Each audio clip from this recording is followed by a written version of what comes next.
Did Prince Harry and Meghan Markle make a massive miscalculation when it came to their Netflix reality TV series? Hello everyone, welcome to Royal News Network. My name is Brittany and today we're going to talk about the growing fallout of the Netflix documentary Harry and Meghan, because people aren't pleased. Not only is the show boring, which pretty much everybody else agrees with, but it's also just self-aggrandizing, self-obsessed, it's narcissistic, it's hypocritical, it's so many things. And most of the rest of the world is just going, what were they thinking with this? Because it doesn't actually make them look good. And they're scrambling so much, they even had to release a statement saying, no, we really never wanted our privacy, guys. We always wanted to put our grievances up on the world stage for everybody to see. So I feel like Harry and Meghan in this situation, they thought this Netflix series would be something that would fix the complicated narrative surrounding Meghan Markle, one that is broadly negative. They thought, well, if we do this, everything will go better and people will understand our side. And to a certain extent, there were a few interesting anecdotes. You can feel free to click here for more on my video about that. However, I feel like at the end of the day, many people just came away from this series going, A, the couple is a lot more boring than they initially thought they were. They don't necessarily see any talent worth mentioning, which is a huge issue for them in Hollywood.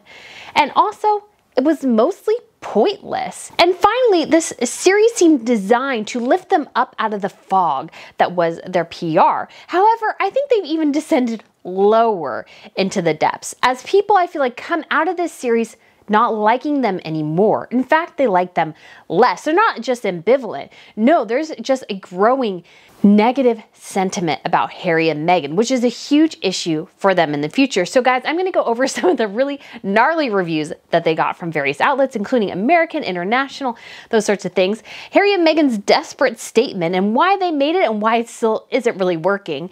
And then finally, how this entire series has done one great thing. It's increased interest in stripping Harry and Meghan other titles. Now even British politicians are going, you know what? We're sick of this too. They need to go.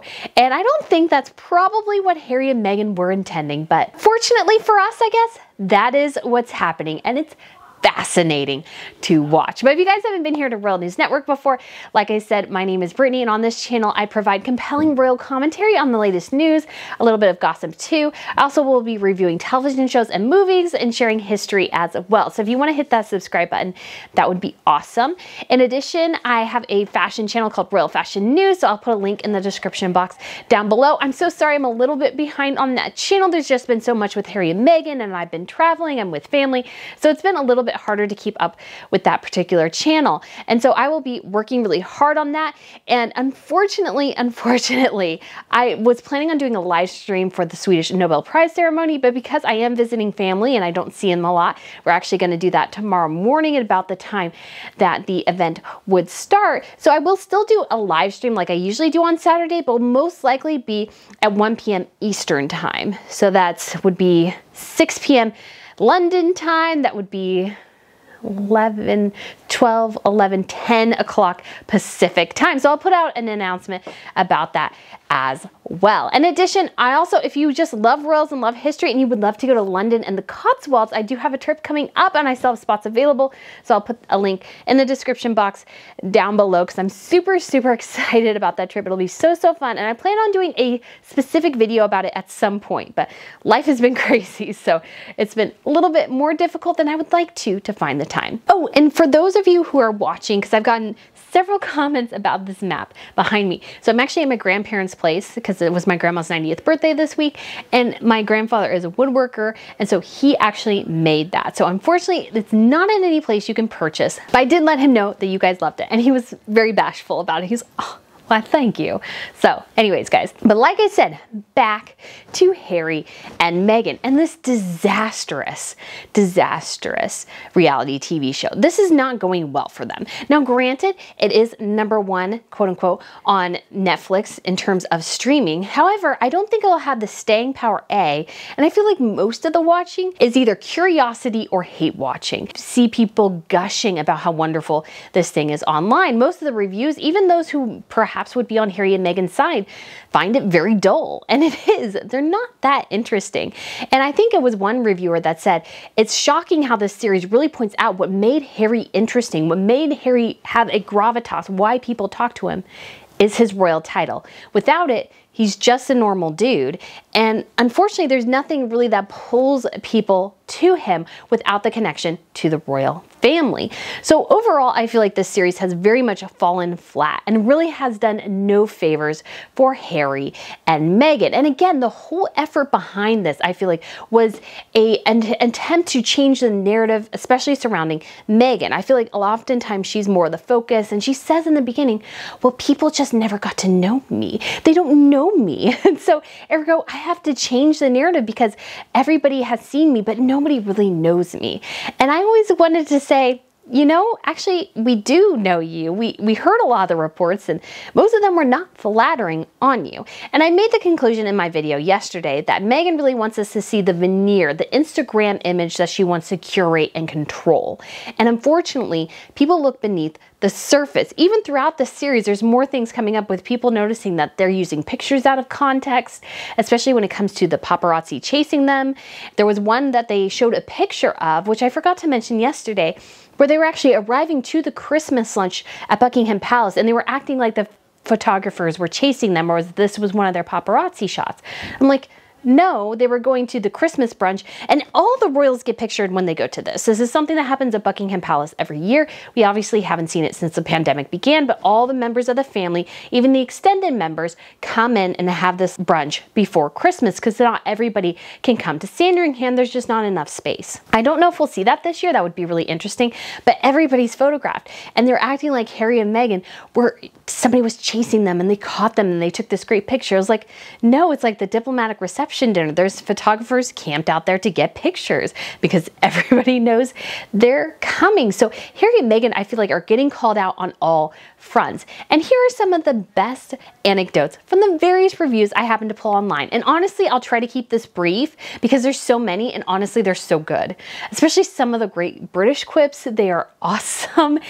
But I think it's really important to show that, hey, the broad public reviewers are not impressed, and neither is the public, but we'll get to that towards the end.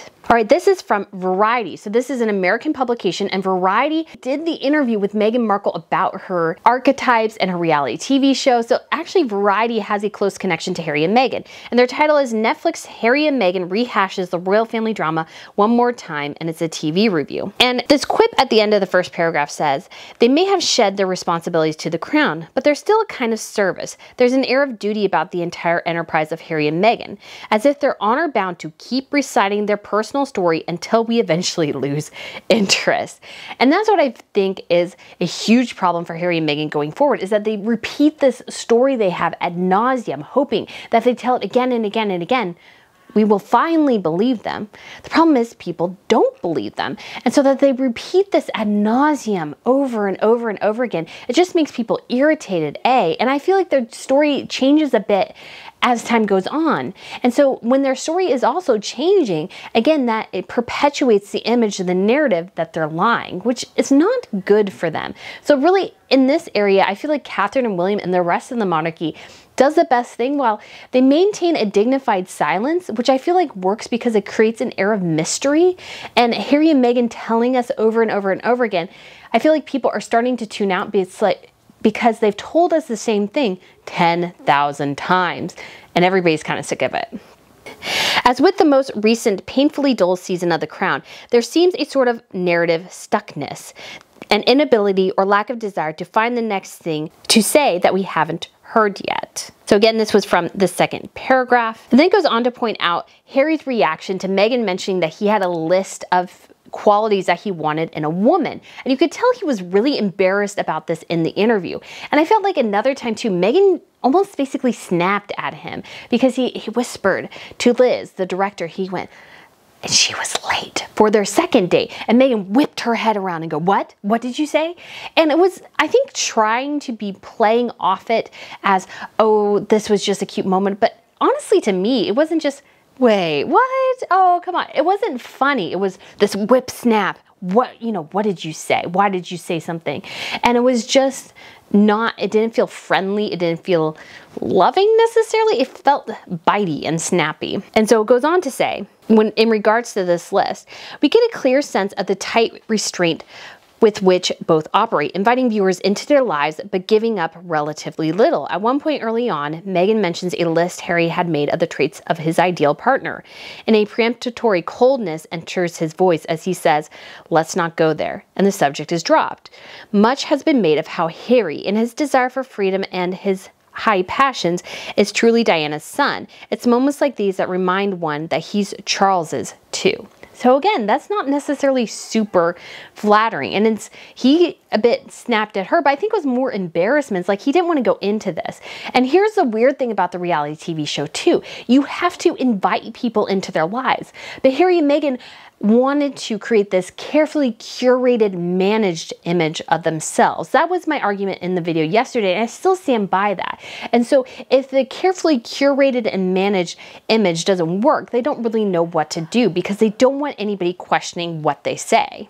So it goes on to say, the title of the series is Harry and Meghan. Doesn't it make more sense to hear the story from them? That represents a challenge for two figures whose continued maintenance of an expensive lifestyle will necessitate holding our interest for decades to come. As part of their Netflix deal, Harry and Meghan have been seemingly forced into restaging the story of their courtship, wedding, and family feuds past the point that they, or anyone but diehard fans or haters, can still care. What they want to do now that they've overcome adversity may well lie in the batch of episodes, but speaking in their own voice about issues other than their personal experience would have represented a good start. But perhaps it's not the remit on the show for which the pair are engaged with a major streaming corporation to dish the dirt once more. Pity them. Even after breaking free of Buckingham Palace, they're still someone's subjects. And I think that's incredibly true. Harry and Meghan have to maintain their lifestyle. They live an incredibly expensive lifestyle. The mortgage on a $15 million house, I'm sure, is absolutely massive. And they have to maintain all the property around them, pay for security all the time. And I've always been of the opinion that they're really starting to burn through the money that they had. $20 million or $25 million, even if Harry had, let's say, upwards of $30 million, only goes so far in a place like California, especially in the neighborhood they're living in.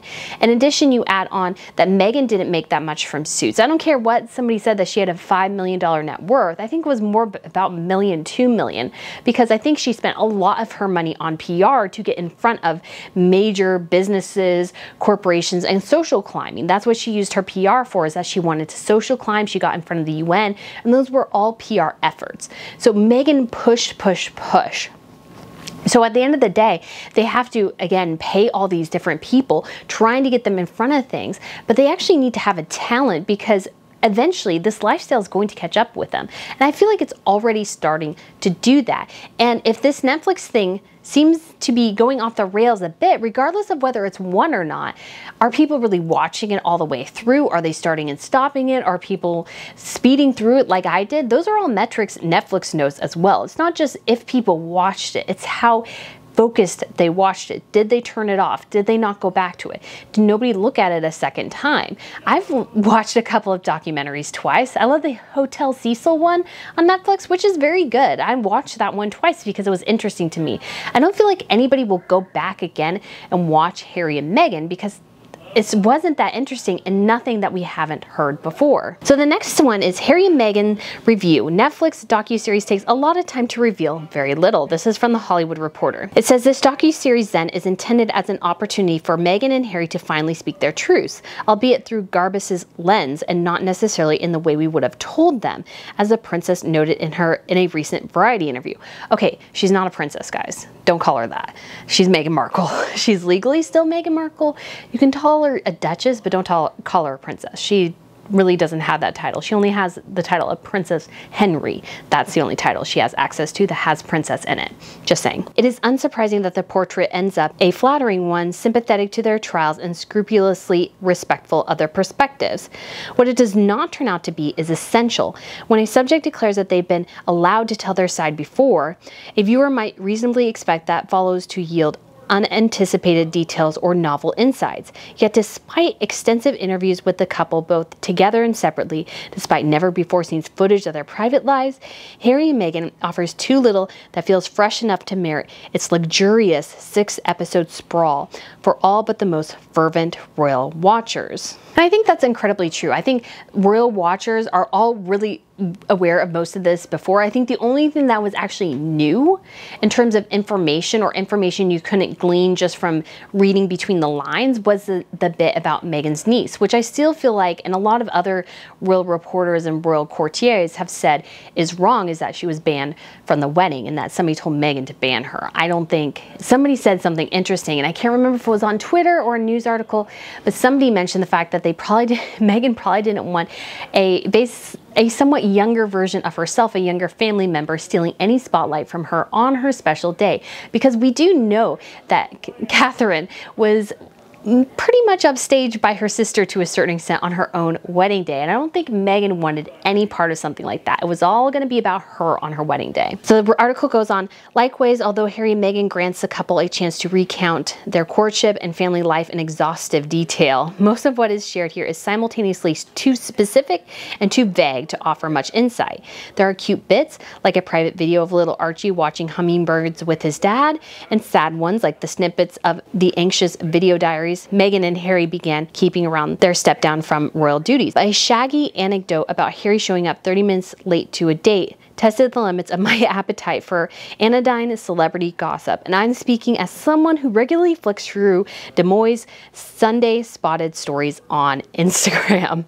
So that just tells you, even somebody who's interested in gossip is like, do we really care that he was late on his first date? The only part about that I thought was interesting is Meghan snapping at Harry afterwards, and then basically saying that she thought any man who made her wait was not worth her time, that any man who waited was obviously arrogant, because of course, why would they leave the gorgeous Meghan Markle sitting at herself by a restaurant?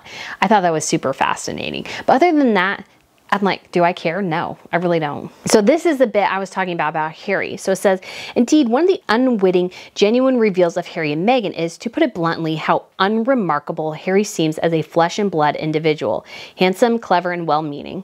I don't think actually either any of those words describe him. He was handsome at one point, but the receding hairline is getting really bad, or the balding is getting really bad, and he needs to like switch up his hairstyle because it's starting to look really, really bad in the back. Sure, but in fairly ordinary ways that only serve to emphasize how much of the massive attention placed upon him can be attributed to the accident of his birth, rather than to any particular positive or negative achievement on his part. By contrast, Meghan's pre-Harry journey is built around the familiar all-American arc of a middle-class girl who becomes a TV star, lifestyle guru, and activist through passion, pluck, and hard work.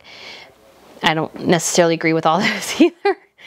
I think Meghan, and somebody pointed this out and I was like, oh my gosh, this is so true, and I wish I had included it yesterday, that they had gone back to Meghan Markle's school, her elementary school, and in their yearbook she had written to her principal and said to save this because one day she'll be rich and famous. I actually did have a friend do that to me once. She signed her name on something and she gave it to me. She said, one day this will be worth money.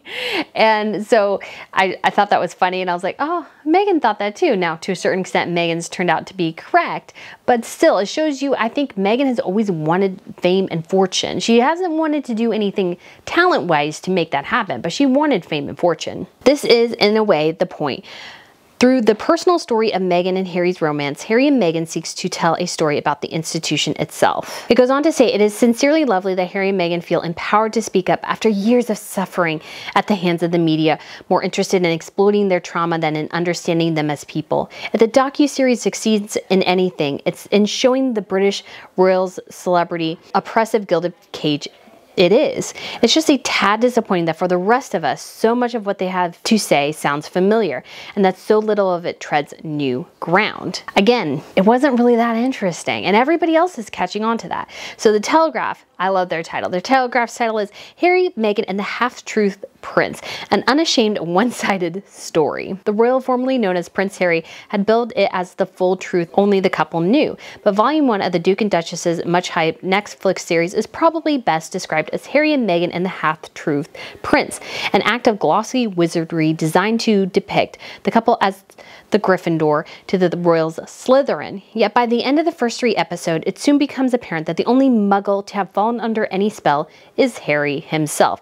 It has been so bespotted by his wife that he has been completely blinded to the magic of his once majestic life. I love that quote because it's so true. He did have a majestic life. He did have a magical life.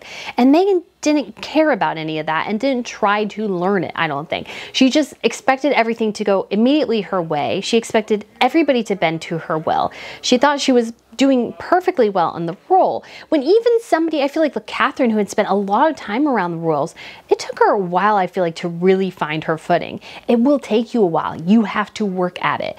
I feel like Meghan, because she's pretty much bought everything for herself in terms of she's used her money that she got from Suits to create this massive PR machine to push her up through the upper echelons. She's never had to work hard at anything. And I'm sorry, but understanding royal life, it's hard work. And it's hard to understand the stipulations, the restrictions, and the life you'll have to lead, which is just very different. And that's fine. You just have to take the time to learn it.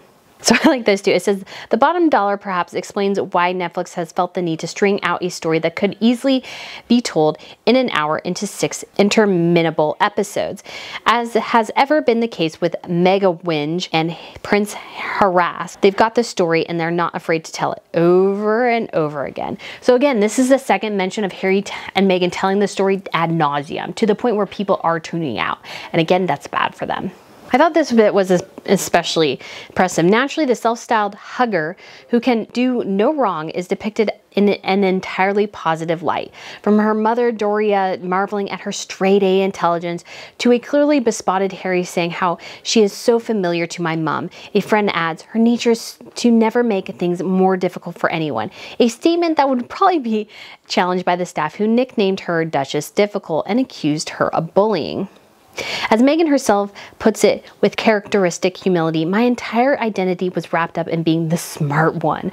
Of the royal, she added, everything is just smaller, unwittingly encapsulating in one sentence the conflict at the heart of the medieval monarchy and her big ambitions. With this Netflix documentary, we are all living half of the experience. As for the other half, one imagines the recollections may vary. I feel like I love that Recollections May Vary is coming up. I do have a shirt called Recollections May Vary, which I feel like since that's coming up more, I need to do another order, which I wanted to do. So I may try to do that somewhat soon, but we'll have to see. And so I believe everybody got their packages, but I want to make sure that everything went smoothly. So guys, thank you so much for those of you who did order. I still love them, and I'm really thinking of doing a dark red next time. So if you guys love them, again, let me know in the comments. I super enjoyed sending them out. And in addition, I just wanted to reiterate that Meghan really did, I think she was perfect. She came into this role with a big, big head. And when reality kicked her in the face, she didn't know what to do, and so she blamed everybody else and cited racism, which again, I don't feel like was entirely accurate and correct. And so she marred the whole institution in this accusation. And yet at the same time, it's clear if you pay attention that she really wasn't doing the things that as a royal she needed to do. And so she was called out for it. And I feel like that was right. So this is from the Times of London, Harry and Meghan review. Welcome to The Only Way is Sussex. So there's a show in the UK called The Only Way is Essex. And it's a bit Jersey Shore-ish, if you're familiar with that in the United States. And they give it 2 stars.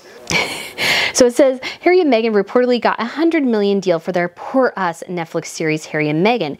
If I were Netflix, I'd want my money back. Because there was nothing bombshell or even very new here. It was beautifully shot, which I take a bit of issue with. I thought it was weirdly shot. I wasn't impressed. But it was repetitive, whingy, and boring. Midway through the 3-hour first volume in which we learned from Harry that this is a great love story, shouldn't others be the judge of that? It says in parentheses.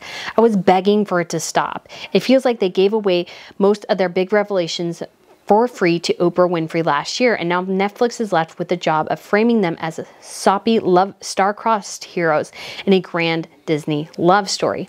And again, I've made the same iteration too. I feel like Meghan thought she was marrying into a Disney fairy tale. She literally thought she was going to be a Disney princess, which has nothing to do with actually being royal.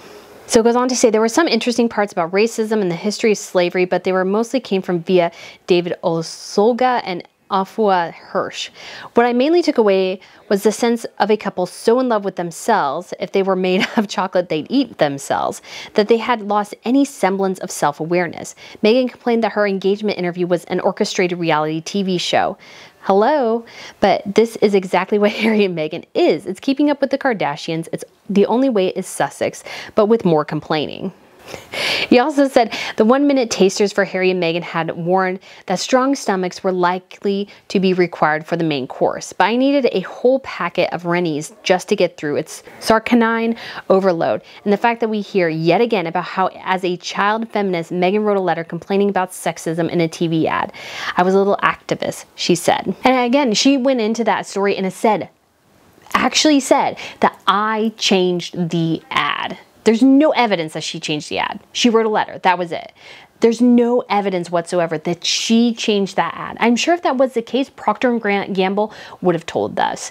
It is a narcissistic fantasy that started when she was a child and that she refuses to let go. Basically, I think personally, it's like she believes in Santa Claus. That's the level of delusion you have to be in as an adult to actually believe that you personally changed a multi-million-dollar marketing campaign. So it says, if Netflix were hoping this would be a jaw-dropping effect of the previous Royal Bombshell TV events, specifically Princess Diana's panorama interview, judging by volume 1, it will be disappointed. The cupboard seems to be running low. It felt anticlimactic, a bit of a Christmas turkey.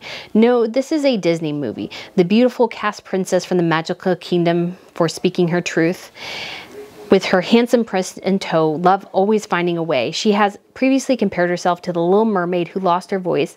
I think we can say she's found it again. And Ursula the Sea Witch, that's obviously the horrid media. Anyways, I have now sat with Harry and Meghan's feelings for 3 hours. Can I go now? So I loved that bit.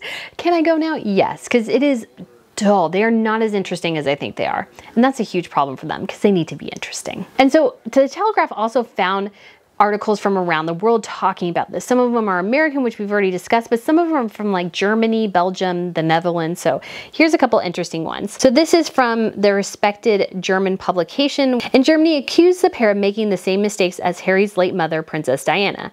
It said in auctioning off their dirty laundry to the highest bidders, while commiserating that their private life is being cannibalized, they are also reaffirming the unwritten celebrity contract that killed Lady Diana. It seems that if Harry is caught in real trauma, as if he sees in Meghan the second chance to save his mother, Der Spiegel said, referring to Princess Diana's death while being pursued by paparazzi in Paris. Why is he telling us the story on the very platform that is currently exploiting his mother's sad life as entertainment in the mega hit series The Crown remains unclear. Perhaps it has a lot to do with money, it added.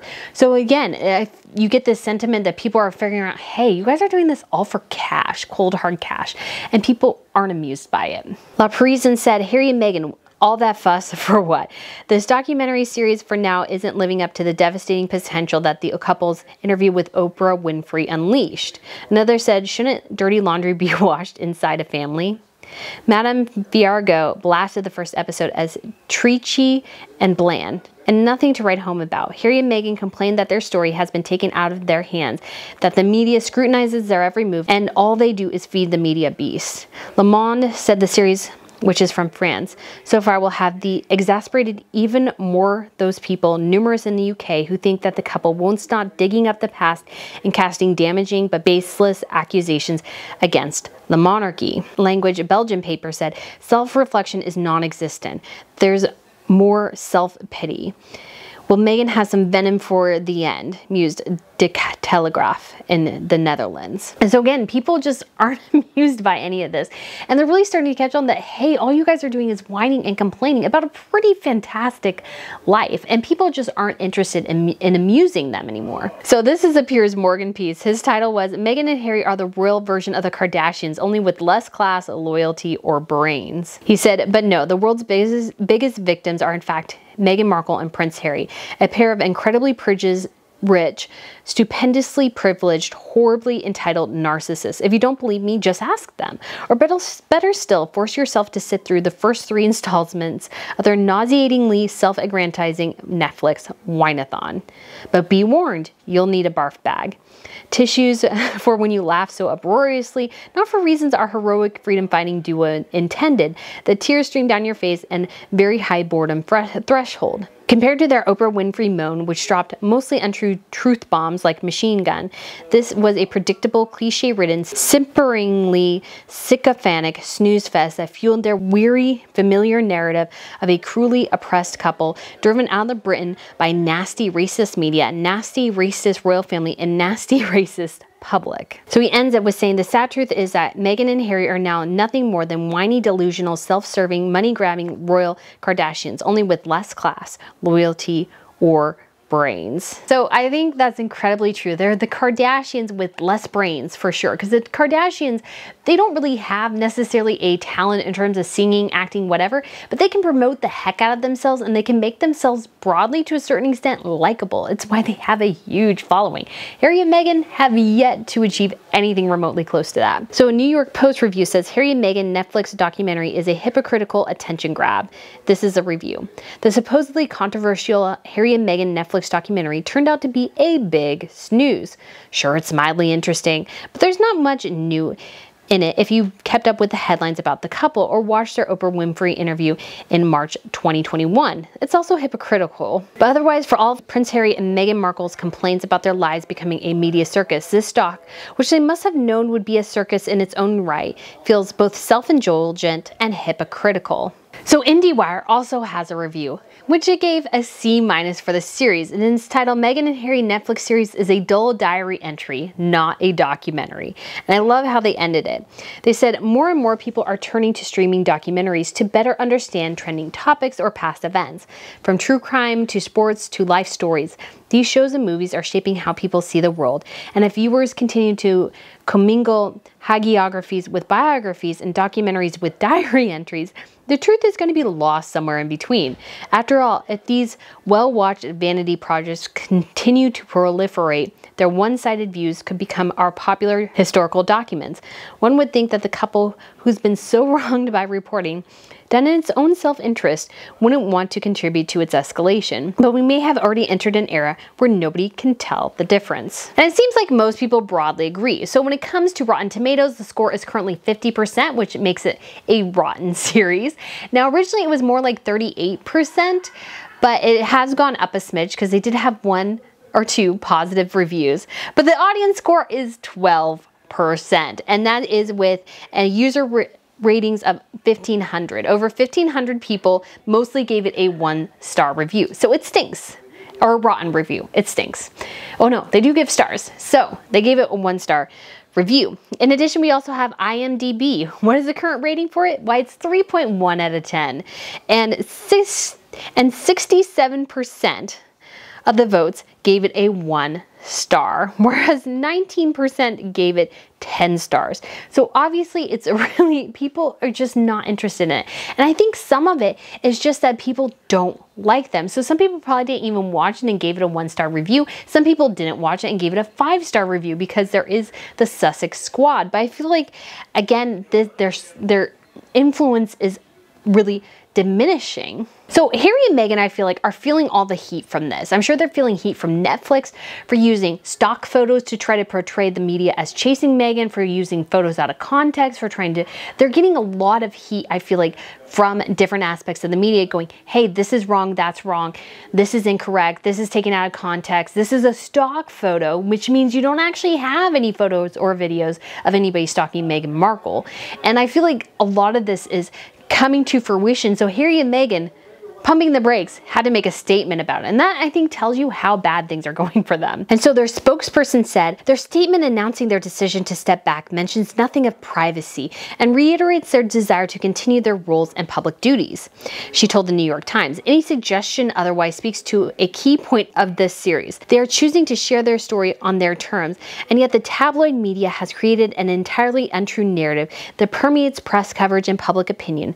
The facts are right in front of them. Well, I'm sorry to say, but nobody believes those facts because those facts are perpetrated by Harry and Meghan, who obviously have a very, very specific bent towards their perspective. And obviously everybody does. However, I feel like it's disingenuous to say we have the facts right and everybody else is wrong, because usually that's never the case. Usually both sides are correct in some way. But I think the bigger thing here is that the privacy narrative that surrounded them, they never addressed.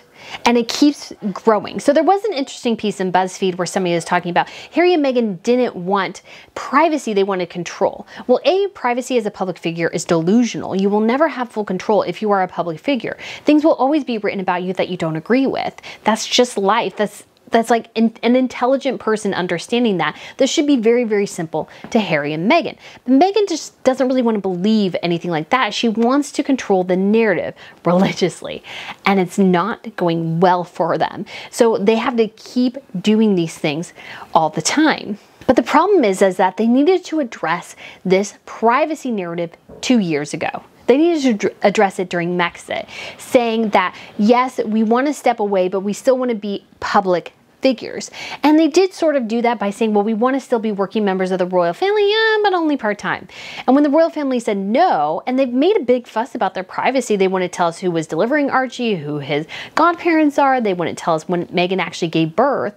So there has always been this element to them where they've demanded this privacy, and that anytime they're not in the public spotlight, it's private and nobody can question us about any of it. But the problem is that they never addressed this narrative before in the public. They never pushed back against it in the way they should have, because people have been citing this privacy thing forever. And now all of a sudden they're like, no, we never wanted privacy. We never wanted privacy. It's like, well, the ship has sailed on that. The ship sailed on that years ago. You need to address that years and years ago. You didn't. And so now that perception is in the public, and you're fighting 2 years of narrative about that publicly. And you're now trying to go, well, no, it was never about that. It was never about that. And it's like, well, people don't believe you, A, and you have made a big fuss about some of this, B. And so really at the end of the day, it doesn't work for you all of a sudden to go, no, well, we always wanted to be public figures. It's like, but how did you want to be public figures? Because you're not royals anymore. Even though they keep trying to act like that, and I feel like that's where the confusion is. They keep trying to act like royals, yet they also want to be treated like celebrities. So what do you guys want to be? Because you can't be royal anymore. You need to give that up. That dream has died. You left. That's the end of the story. You are no longer working members of a royal family. You're basically outcasts. And so you have to figure out how your celebrity is. And I feel like that's where the conflict is arising from, is that we don't know what they want. And so everybody's confused because we think they want privacy. Then they say they don't want privacy. And yet they do want privacy. How dare anybody do anything insightful into their lives? They get so mad about that. Yeah, well, stage paparazzi shoots. You can't take pictures of our kids, but we can show pictures of our kids. All these different things I feel like is very confusing to people, because they felt like there was this desire for privacy. Even if they didn't explicitly say it, there was an inference that that's what they wanted. They wanted to live a private life. Well, private life usually means privacy. And if you actually lived a private life, you would have privacy. So it's all this conflation that I feel like makes everything so much more difficult, because they haven't been clear with the public, and the public's reading into things and they're constantly battling against that. But they should have started that 2 years ago. They let that go on way too long. And at this point, I'm sorry, the ship has sailed. People think you want privacy. You're going to have to deal with it. And you're going to have to deal with the fact that people don't like you because your PR sucks. Generally, that's the bottom line, is that you guys were not clear with the public on what you wanted. And because you didn't get what you wanted, that it is now confusing. So you needed to be clear. And Harry and Meghan didn't do that. But I think one of the best things to come out of this series is that there is a renewed effort and interest in stripping Harry and Meghan of their titles. And people in the UK, especially in the government, even parliamentary members, apparently, even though Charles and some of the aspects of the government aren't that interested in it, there's a lot of other MPs that are. And they're reaching out and saying, hey, we've seen this. This is a travesty. This needs to end. And I think the biggest catalyst of that is Meghan's mockingly, really dumb, exaggerated bow that she did on the Netflix documentary, which even made Harry look uncomfortable. It was an incredibly stupid decision to make for her to do that. And I think she was trying to be cutesy, but A, you're almost 40. And I feel like if you were a young person, let's say like Princess Diana, you were an American, you were 19 years old, you did this study abroad, you met this prince, and you just didn't even know how to react. I would say, I buy that. I would think you don't know that much. You're not that worldly. So maybe you do something like that because you just don't know. Meghan was in her mid-30s approaching 40. You can't tell me she didn't have some idea of what she should do, or that she didn't at least look it up, didn't at least think about it. But I think she thought everything, all the stipulations, all the traditions of the monarchy were a joke to her. She did not care. So that's why she mocked it. And I feel like that's what she did as well at the Queen's funeral. She did this very, very low bow. And I was like, I feel like you're mocking. You didn't care about this woman at all. And Harry actively avoided her. So why are you giving her this deep, respectful curtsy?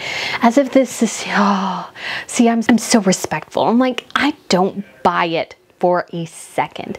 But again, I feel like the UK people, especially given the Queen's death, are no longer find any of that funny. Nobody finds it funny. Nobody finds it cutesy, which I feel like again is what Meghan wanted. Meghan wanted people to think she was cute doing it, and it just doesn't work. So this is former Children's Minister Mr. Lawton, who currently represents East Worthington and Shoreham in Sussex. He tweeted, "I am ashamed that this deeply embarrassing couple bear the title of our great county. It is time to take the title back from someone so clearly lacking any respect." And he actually showed the gif of Meghan doing the bow.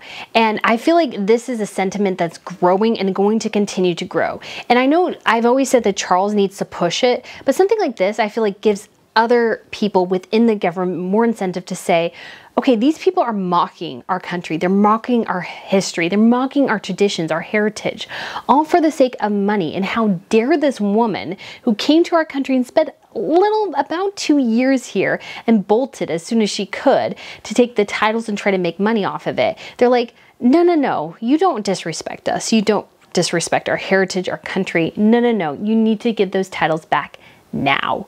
And I feel like that is probably not what Harry and Meghan expected. Again, I feel like because their delusion is so great, they calculated that, hey, if we do this, people will be on our side, they'll get our story, and it'll change the narrative. Things will get better for us. Because Meghan talked about in the documentary how her royal advisors told her all the time, it'll get better, you just follow our guidance.